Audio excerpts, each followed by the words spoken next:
ବାଲେଶ୍ୱରର ବରିଷ୍ଠ ନାଗରିକ ମଞ୍ଚ ପକ୍ଷରୁ ଗରିବ ଅସହାୟମାନଙ୍କୁ ଶୀତବସ୍ତ୍ର ବଣ୍ଟନ। ବାଲେଶ୍ୱରର ବରିଷ୍ଠ ନାଗରିକ ମଞ୍ଚ ପକ୍ଷରୁ ଗରିବ ଅସହାୟ ଲୋକଙ୍କୁ ଶୀତବସ୍ତ୍ର ପ୍ରଦାନ କରାଯାଇଛି।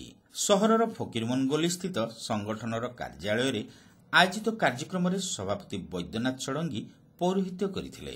ପୂର୍ବତନ ପୌରାଧ୍ୟକ୍ଷା ସୁଜାତା ଦାସ ଏଥିରେ ମୁଖ୍ୟ ଅତିଥି ଭାବେ ଯୋଗଦେଇ ବରିଷ୍ଠ ନାଗରିକଙ୍କ ଜନକଲ୍ୟାଣ କାର୍ଯ୍ୟକୁ ଭୂୟସୀ ପ୍ରଶଂସା କରିଥିଲେ। ମଞ୍ଚର ସାଧାରଣ ସମ୍ପାଦକ ଲକ୍ଷ୍ମୀଧର ବେହେରା ଏଥିରେ ଉପସ୍ଥିତ ରହି କାର୍ଯ୍ୟକ୍ରମର ଆଭିମୁଖ୍ୟ ସମ୍ପର୍କରେ ସୂଚନା ଦେଇଥିଲେ।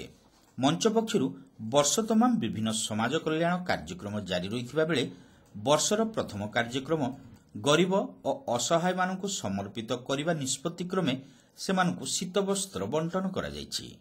ଆଗାମୀ ଦିନରେ ସମାଜର ସବୁ ବର୍ଗର ଲୋକଙ୍କ ସ୍ୱାର୍ଥ ରକ୍ଷା ପାଇଁ କାର୍ଯ୍ୟକ୍ରମ ଜାରି ରହିବ ବୋଲି ଶ୍ରୀ ବେହେରା ସୂଚନା ଦେଇଛନ୍ତି।